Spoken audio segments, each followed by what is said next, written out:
Husband வந்து எக்ஸாம்லாம் முடிச்சு ரிட்டர்ன் வந்தனால எங்க அம்மா வந்து ஊருக்கு கிளம்புறேன் அப்படின்னு சொல்லிட்டு கிளம்பிட்டாங்க. ஏண்டிமோ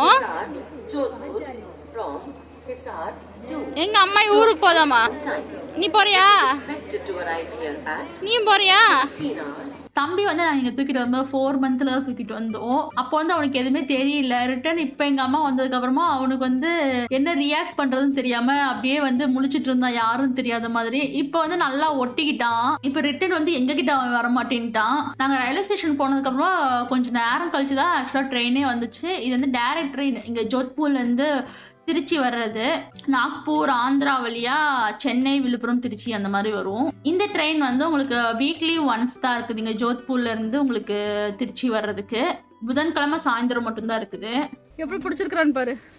அது நல்லா சில்லுன்னு இருக்குல்ல, இந்த மாதிரி ஏசிக்குள்ள போனது இல்லவே. அங்க கொஞ்சம் அம்மாயி கூட போறியா சாமி?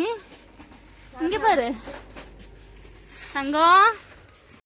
சரி சரி பாய், அம்மா கிளம்புறேன். கூப்பிடுறேன்.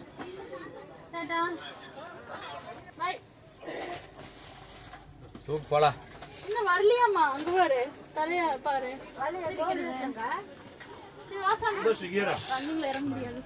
எங்க அம்மாவை ட்ரெயின் ஏற்றி விட்டுட்டு அதுக்கப்புறம் வீட்டுக்கு வந்தாச்சு. வந்துட்டு நைட் வந்து தம்பிக்கு இன்னைக்கு கார்ன் தோசை ரெடி பண்ணி தரலாம் அப்படின்னு சொல்லிட்டு தான் ரெடி பண்ணிட்டு இருந்தேன். கார்ன் தோசை பண்றதுக்கு ஃபர்ஸ்ட் நீங்க நார்மல் ஸ்வீட் கார்ன் இருந்தாலும் எடுத்துக்கோங்க. இங்க வந்து அது அவ்வளோ கிடைக்க மாட்டேங்குது, அதனால வந்து ஃப்ரோசனே நான் எடுத்துக்கிறேன். அதை வந்து நல்லா ஒரு ஸ்டீமர் வச்சு வேக வச்சு எடுத்துக்கோங்க. கார்னும் பாத்தீங்கன்னா நல்லா வெந்துருச்சு. இப்போ ஒரு மிக்சி ஜார்ல இஞ்சி, பூண்டு, கொத்தமல்லி, அதுக்கப்புறம் வேக வச்ச கார்ன் இது எல்லாத்தையும் சேர்த்திட்டு அதுக்கப்புறமா சீரகம் சேர்த்திக்கோங்க. பச்சை மிளகாய் வந்து வேணும்னா கொஞ்சமா சேர்த்திக்கோங்க.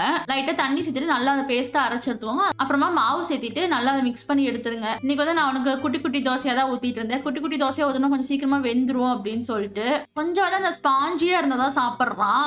கீழே வந்து கொஞ்சம் மொறு மொறுன்னு ஆயிடுச்சுன்னா அது வந்து சாப்பிட மாட்டேங்கிறான். உள்ள இருக்கிறது மட்டும்தான் நான் எடுத்து கொடுப்பேன் அவனுக்கு. இந்த தோசை பாத்தீங்கன்னா அவன் நல்லா சாப்பிட்டான். நீங்களும் வேணும்னா உங்க குழந்தைங்களுக்கு செஞ்சு கொடுங்க. நம்ம மறுபடியும் அடுத்த ஷார்ட்ஸ்ல பார்க்கலாம்.